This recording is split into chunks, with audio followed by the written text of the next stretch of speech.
This is a continuation of The Extraordinary Adventures of Arsène Lupin, Gentleman-Burglar, by Maurice Leblanc, comprising Chapter 2. Chapter 2. Arsène Lupin in Prison.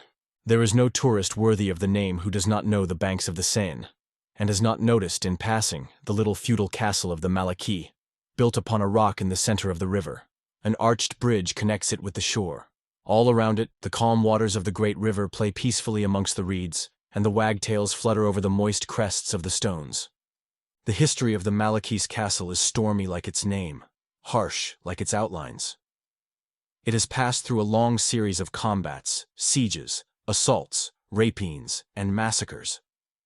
A recital of the crimes that have been committed there would cause the stoutest heart to tremble. There are many mysterious legends connected with the castle, and they tell us of a famous subterranean tunnel that formerly led to the Abbey of Jumiges, and to the manor of Agnes Sorel, mistress of Charles VII. In that ancient habitation of heroes and brigands, the Baron Nathan Cahorn now lived, or Baron Satan as he was formerly called on the Bourse, where he had acquired a fortune with incredible rapidity. The lords of Malaquis, absolutely ruined, had been obliged to sell the ancient castle at a great sacrifice. It contained an admirable collection of furniture, pictures, wood carvings, and faience. The Baron lived there alone, attended by 3 old servants. No one ever enters the place. No one had ever beheld the 3 Rubens that he possessed, his 2 Watteaux, his Jean Goujon pulpit, and the many other treasures that he had acquired by a vast expenditure of money at public sales. Baron Satan lived in constant fear, not for himself, but for the treasures that he had accumulated with such an earnest devotion and with so much perspicacity that the shrewdest merchant could not say that the Baron had ever erred in his taste or judgment. He loved them, his bibelots. He loved them intensely, like a miser, jealously, like a lover. Every day, at sunset, the iron gates at either end of the bridge and at the entrance to the court of honor are closed and barred. At the least touch on these gates, electric bells will ring throughout the castle. One Thursday in September, a letter carrier presented himself at the gate at the head of the bridge, and, as usual, it was the Baron himself who partially opened the heavy portal. He scrutinized the man as minutely as if he were a stranger, although the honest face and twinkling eyes of the postman had been familiar to the Baron for many years. The man laughed as he said, "It is only I, Monsieur le Baron. It is not another man wearing my cap and blouse." "One can never tell," muttered the Baron. The man handed him a number of newspapers, and then said, "And now, Monsieur le Baron, here is something new." "Something new?" "Yes, a letter, a registered letter." Living as a recluse, without friends or business relations, the Baron never received any letters, and the one now presented to him immediately aroused within him a feeling of suspicion and distrust. It was like an evil omen. Who was this mysterious correspondent that dared to disturb the tranquility of his retreat? "You must sign for it, Monsieur le Baron." He signed, then took the letter, waited until the postman had disappeared beyond the bend in the road, and after walking nervously to and fro for a few minutes, he leaned against the parapet of the bridge and opened the envelope. It contained a sheet of paper bearing this heading, "Prison de la Santé, Paris." He looked at the signature, Arsène Lupin. Then he read, "Monsieur le Baron, there is, in the gallery in your castle, a picture of Philippe de Champagne, of exquisite finish, which pleases me beyond measure. Your Rubens are also to my taste, as well as your smallest Watteau. In the salon to the right, I have noticed the Louis XIII cadence table, the tapestries of Beauvais, the Empire Gueridon signed Jacob, and the Renaissance chest. In the salon to the left, all the cabinet full of jewels and miniatures. For the present, I will content myself with those articles that can be conveniently removed. I will therefore ask you to pack them carefully and ship them to me, charges prepaid, to the station at Batignolles, within 8 days. Otherwise I shall be obliged to remove them myself during the night of 27th September. But, under those circumstances, I shall not content myself with the articles above mentioned. Accept my apologies for any inconvenience I may cause you, and believe me to be your humble servant, Arsène Lupin. P.S. Please do not send the largest Watteau. Although you paid 30,000 francs for it, it is only a copy, the original having been burned, under the Directoire by Barras, during a night of debauchery. Consult the memoirs of Garat. I do not care for the Louis XV Chatelaine, as I doubt its authenticity. That letter completely upset the Baron. Had it borne any other signature, he would have been greatly alarmed, but signed by Arsène Lupin. As an habitual reader of the newspapers, he was versed in the history of recent crimes, and was therefore well acquainted with the exploits of the mysterious burglar. Of course, he knew that Lupin had been arrested in America by his enemy Ganimard, and was at present incarcerated in the Prison de la Santé. But he knew also that any miracle might be expected from Arsène Lupin. Moreover, that exact knowledge of the castle, the location of the pictures and furniture, gave the affair an alarming aspect. How could he have acquired that information concerning things that no one had ever seen? The Baron raised his eyes and contemplated the stern outlines of the castle, its steep rocky pedestal, the depth of the surrounding water, and shrugged his shoulders. Certainly, there was no danger. No one in the world could force an entrance to the sanctuary that contained his priceless treasures. No one, perhaps, but Arsène Lupin. For him, gates, walls, and drawbridges did not exist. What use were the most formidable obstacles or the most careful precautions if Arsène Lupin had decided to effect an entrance? That evening he wrote to the Procureur of the République at Rouen. He enclosed the threatening letter and solicited aid and protection. The reply came at once to the effect that Arsène Lupin was in custody in the Prison de la Santé, under close surveillance, with no opportunity to write such a letter, which was, no doubt, the work of some impostor. But, as an act of precaution, the procureur had submitted the letter to an expert in handwriting, who declared that, in spite of certain resemblances, the writing was not that of the prisoner. But the words, "in spite of certain resemblances," caught the attention of the Baron. In them, he read the possibility of a doubt which appeared to him quite sufficient to warrant the intervention of the law. His fears increased. He read Lupin's letter over and over again. I shall be obliged to remove them myself. And then there was the fixed date, the night of 27th September. To confide in his servants was a proceeding repugnant to his nature, but now, for the first time in many years, he experienced the necessity of seeking counsel with someone. Abandoned by the legal official of his own district, and feeling unable to defend himself with his own resources, he was on the point of going to Paris to engage the services of a detective. 2 days passed. On the third day, he was filled with hope and joy as he read the following item in the Réveil de Caudebec, a newspaper published in a neighboring town. We have the pleasure of entertaining in our city, at the present time, the veteran detective Monsieur Ganimard, who acquired a worldwide reputation by his clever capture of Arsène Lupin. He has come here for rest and recreation, and being an enthusiastic fisherman, he threatens to capture all the fish in our river. Ganimard. Ah, here is the assistance desired by Baron Cahorn. Who could baffle the schemes of Arsène Lupin better than Ganimard, the patient and astute detective? He was the man for the place. The Baron did not hesitate. The town of Caudebec was only 6 kilometers from the castle, a short distance to a man whose step was accelerated by the hope of safety. After several fruitless attempts to ascertain the detective's address, the Baron visited the office of the Réveil, situated on the quay. There he found the writer of the article who, approaching the window, exclaimed, "Ganimard! Why, you are sure to see him somewhere on the quay with his fishing pole. I met him there and chanced to read his name engraved on his rod. Ah, there he is now, under the trees."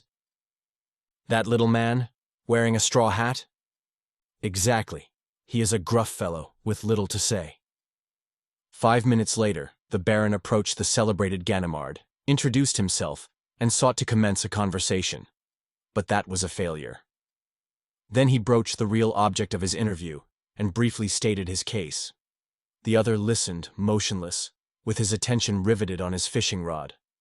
When the Baron had finished his story, the fisherman turned, with an air of profound pity, and said, "Monsieur, it is not customary for thieves to warn people they are about to rob. Arsène Lupin especially would not commit such a folly. But, monsieur, if I had the least doubt, believe me, the pleasure of again capturing Arsène Lupin would place me at your disposal. But, unfortunately, that young man is already under lock and key." He may have escaped. No one ever escaped from the Santé. But he, no more than any other. Yet, well, if he escapes, so much the better. I will catch him again. Meanwhile, you go home and sleep soundly. That will do for the present. You frighten the fish. The conversation was ended. The Baron returned to the castle, reassured to some extent by Ganimard's indifference. He examined the bolts, watched the servants, and, during the next 48 hours, he became almost persuaded that his fears were groundless. Certainly, as Ganimard had said, thieves do not warn people they are about to rob. The fateful day was close at hand. It was now the 26th of September, and nothing had happened. But at 3 o'clock, the bell rang. A boy brought this telegram. No goods at Batignolles station. Prepare everything for tomorrow night. Arsène. This telegram threw the Baron into such a state of excitement that he even considered the advisability of yielding to Lupin's demands. However, he hastened to Caudebec. Ganimard was fishing at the same place, seated on a camp stool. Without a word, he handed him the telegram. "Well, what of it?" said the detective. "What of it? But it is tomorrow." "What is tomorrow?" "The robbery. The pillage of my collections." Ganimard laid down his fishing rod, turned to the Baron, and exclaimed in a tone of impatience, "Ah, do you think I am going to bother myself about such a silly story as that? How much do you ask to pass tomorrow night in the castle?" "Not a sou. Now leave me alone." "Name your own price." "I am rich and can pay it." This offer disconcerted Ganimard, who replied calmly, "I am here on a vacation. I have no right to undertake such work." "No one will know. I promise to keep it secret." "Oh, nothing will happen. Come, 3,000 francs. Will that be enough?" The detective, after a moment's reflection, said, "Very well. But I must warn you that you are throwing your money out of the window." "I do not care." "In that case, but after all, what do we know about this devil Lupin? He may have quite a numerous band of robbers with him. Are you sure of your servants?" "My faith." "Better not count on them. I will telegraph for 2 of my men to help me. And now go. It is better for us not to be seen together. Tomorrow evening about 9 o'clock. The following day, the date fixed by Arsène Lupin, Baron Cahorn arranged all his panoply of war, furbished his weapons, and, like a sentinel, paced to and fro in front of the castle. He saw nothing, heard nothing. At 8:30 in the evening, he dismissed his servants. They occupied rooms in a wing of the building, in a retired spot, well removed from the main portion of the castle.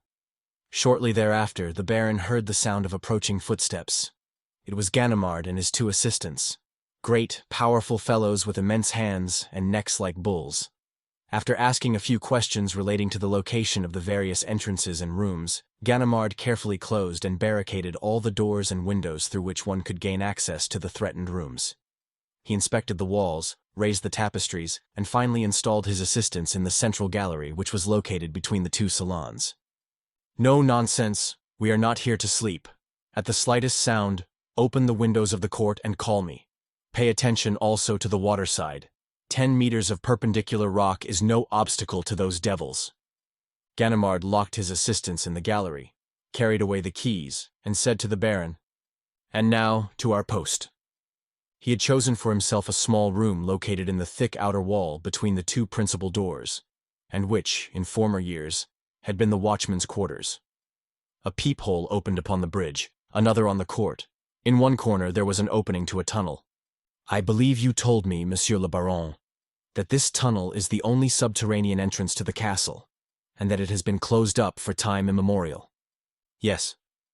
"Then, unless there is some other entrance, known only to Arsène Lupin, we are quite safe." He placed 3 chairs together, stretched himself upon them, lighted his pipe, and sighed. "Really, Monsieur le Baron, I feel ashamed to accept your money for such a sinecure as this. I will tell the story to my friend Lupin. He will enjoy it immensely." The Baron did not laugh. He was anxiously listening, but heard nothing save the beating of his own heart. From time to time he leaned over the tunnel and cast a fearful eye into its depths. He heard the clock strike 11, 12, 1. Suddenly, he seized Ganimard's arm. The latter leaped up, awakened from his sleep. "Do you hear?" asked the Baron in a whisper. "Yes." "What is it?" "I was snoring, I suppose." "No, listen."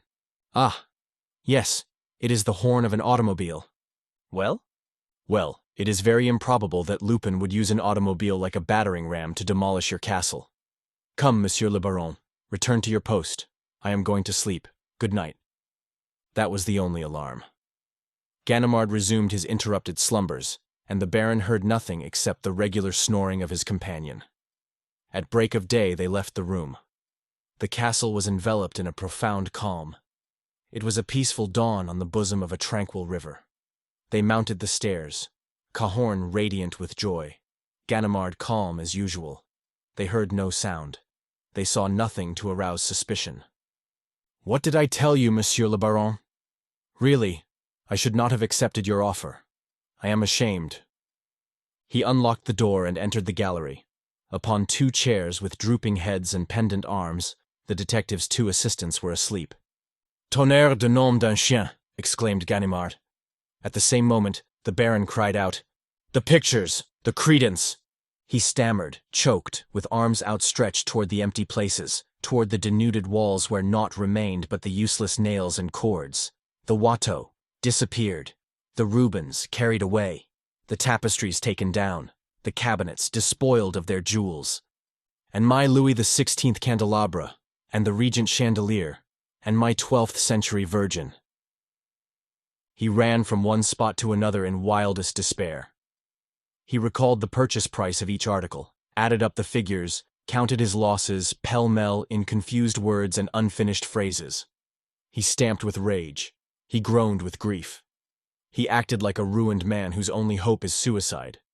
If anything could have consoled him, it would have been the stupefaction displayed by Ganimard. The famous detective did not move. He appeared to be petrified. He examined the room in a listless manner. The windows? Closed. The locks on the doors? Intact. Not a break in the ceiling, not a hole in the floor. Everything was in perfect order. The theft had been carried out methodically, according to a logical and inexorable plan. "Arsène Lupin! Arsène Lupin!" he muttered. Suddenly, as if moved by anger, he rushed upon his 2 assistants and shook them violently. They did not awaken. "The devil!" he cried. "Can it be possible?"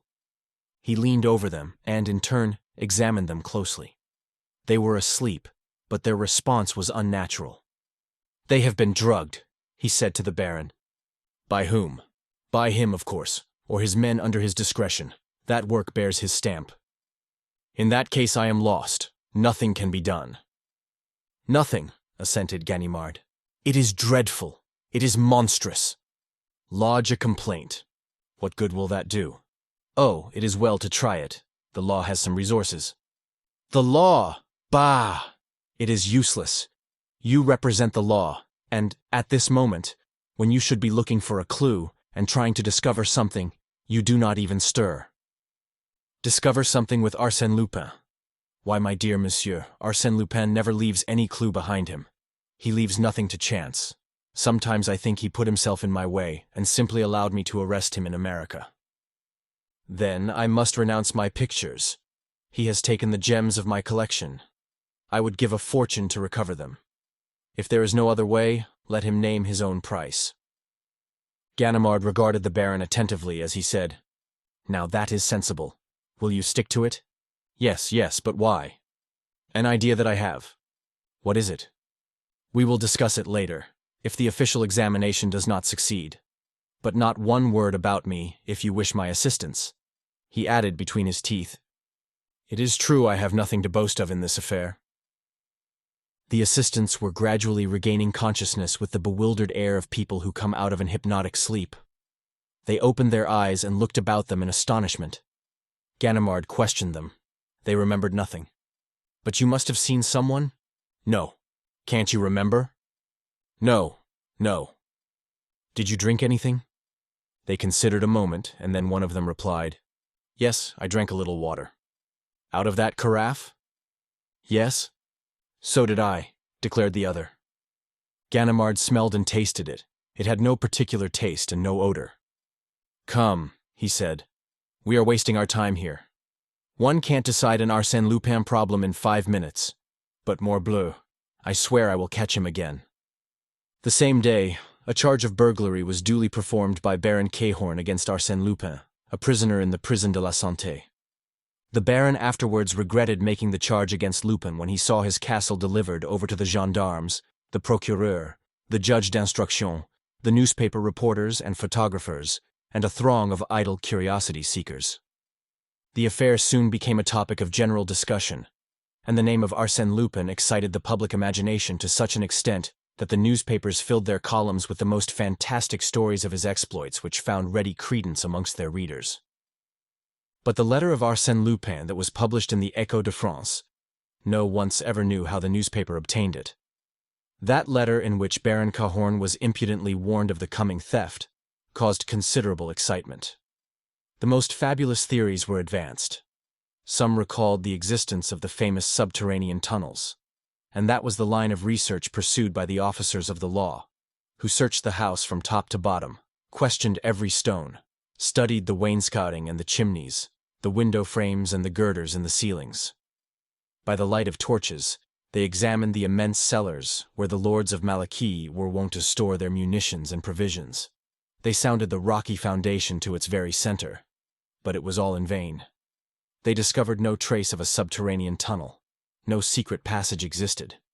But the eager public declared that the pictures and furniture could not vanish like so many ghosts. They are substantial, material things and require doors and windows for their exits and their entrances, and so do the people that remove them. Who were those people? How did they gain access to the castle, and how did they leave it? The police officers of Rouen, convinced of their own impotence, solicited the assistance of the Parisian detective force. Monday Dudouis, chief of the Sûreté, sent the best sleuths of the Iron Brigade. He himself spent 48 hours at the castle but met with no success. Then he sent for Ganimard, whose past services had proved so useful when all else failed. Ganimard listened in silence to the instructions of his superior. Then, shaking his head, he said, "In my opinion, it is useless to ransack the castle. The solution of the problem lies elsewhere." "Where, then?" "With Arsène Lupin." "With Arsène Lupin? To support that theory, we must admit his intervention." "I do admit it. In fact, I consider it quite certain." "Come, Ganimard, that is absurd. Arsène Lupin is in prison." "I grant you that Arsène Lupin is in prison, closely guarded, but he must have fetters on his feet, manacles on his wrists, and gag in his mouth before I change my opinion." "Why so obstinate, Ganimard?" "Because Arsène Lupin is the only man in France of sufficient caliber to invent and carry out a scheme of that magnitude." "Mere words, Ganimard." "But true ones. Look, what are they doing? Searching for subterranean passages, stones swinging on pivots, and other nonsense of that kind. But Lupin doesn't employ such old-fashioned methods. He is a modern cracksman, right up to date." "And how would you proceed?" "I should ask your permission to spend an hour with him." "In his cell?" "Yes." "During the return trip from America, we became very friendly, and I venture to say that if he can give me any information without compromising himself, he will not hesitate to save me from incurring useless trouble." It was shortly after noon when Ganimard entered the cell of Arsène Lupin. The latter, who was lying on his bed, raised his head and uttered a cry of apparent joy. "Ah, this is a real surprise! My dear Ganimard, here!" Ganimard himself. "In my chosen retreat, I have felt a desire for many things, but my fondest wish was to receive you here." "Very kind of you, I am sure." "Not at all. You know I hold you in the highest regard." "I am proud of it." "I have always said, Ganimard is our best detective.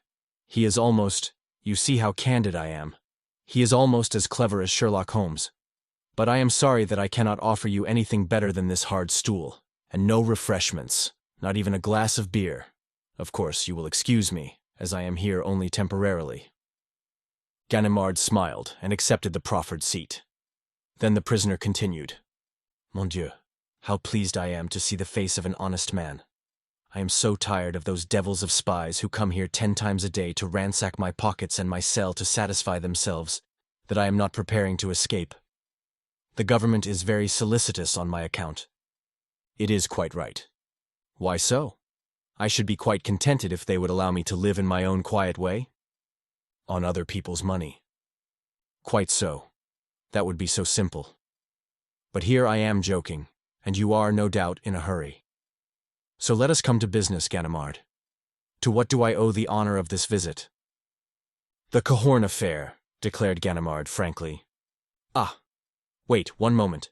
You see, I have had so many affairs. First, let me fix in my mind the circumstances of this particular case. Ah, yes, now I have it.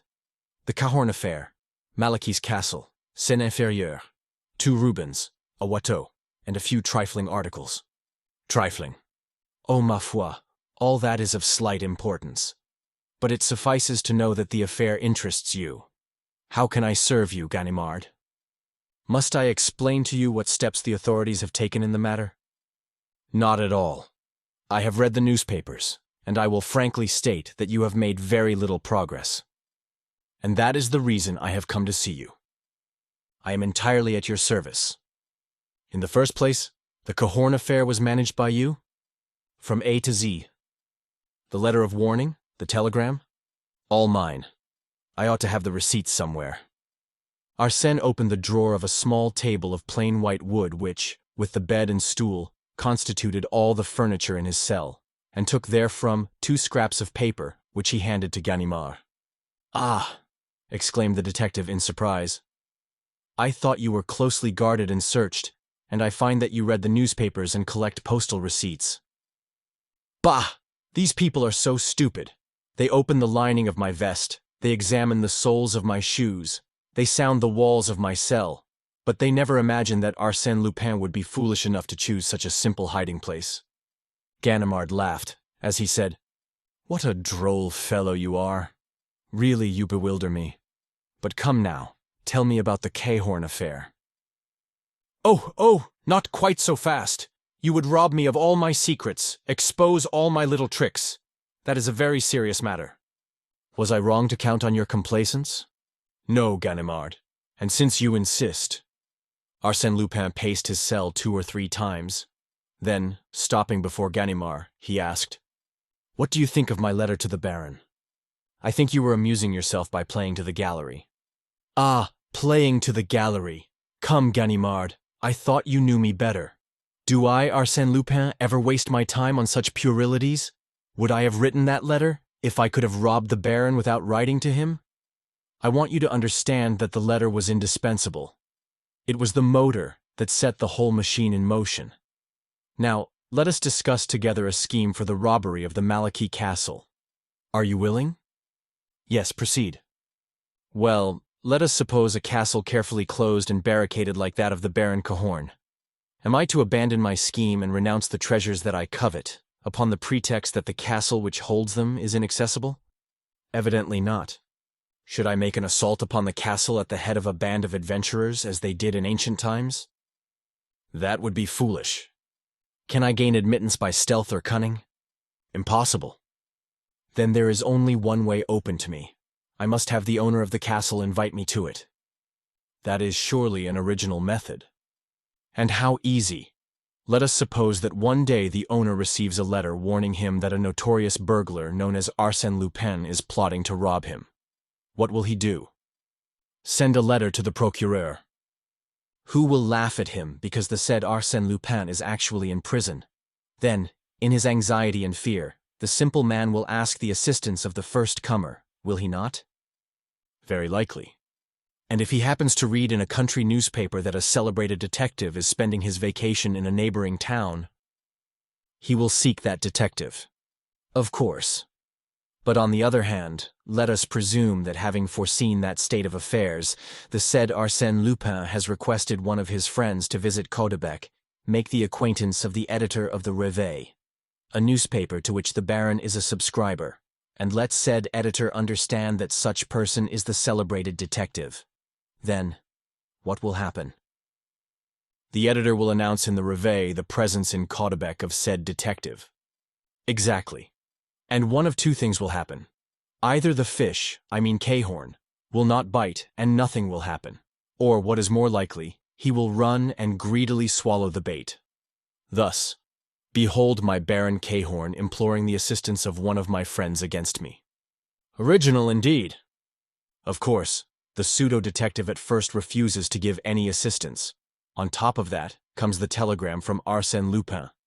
The frightened Baron rushes once more to my friend and offers him a definite sum of money for his services.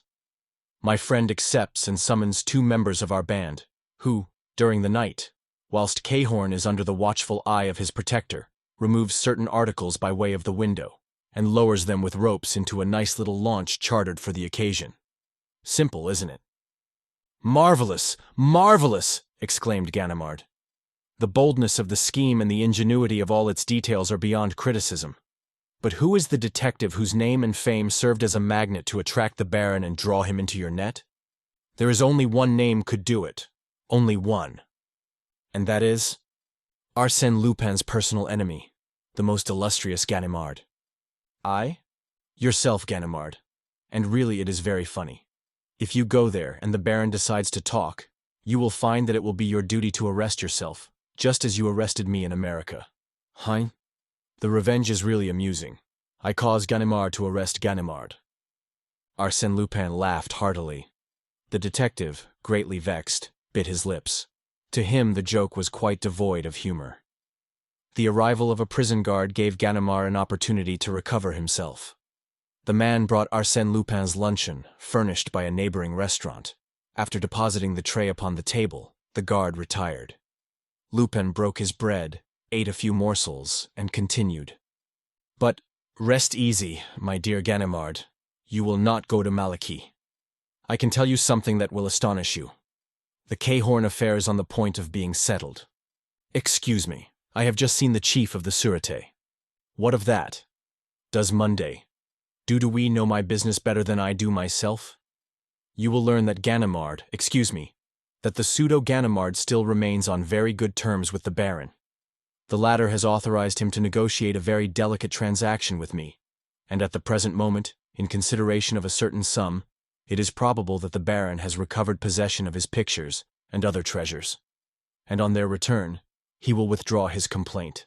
Thus, there is no longer any theft, and the law must abandon the case. Ganimard regarded the prisoner with a bewildered air. And how do you know all that? I have just received the telegram I was expecting. You have just received a telegram? This very moment, my dear friend. Out of politeness, I did not wish to read it in your presence, but if you will permit me— You are joking, Lupin. My dear friend, if you will be so kind as to break that egg, you will learn for yourself that I am not joking. Mechanically, Ganimard obeyed, and cracked the eggshell with the blade of a knife. He uttered a cry of surprise. The shell contained nothing but a small piece of blue paper. At the request of Arsène, he unfolded it. It was a telegram, or rather a portion of a telegram from which the postmarks had been removed. It read as follows. Contract closed, 100,000 balls delivered. All well. 100,000 balls? Said Ganimard. Yes, 100,000 francs. Very little. But then, you know, these are hard times. And I have some heavy bills to meet. If you only knew my budget. Living in the city comes very high. Ganimard arose. His ill humor had disappeared. He reflected for a moment, glancing over the whole affair in an effort to discover a weak point.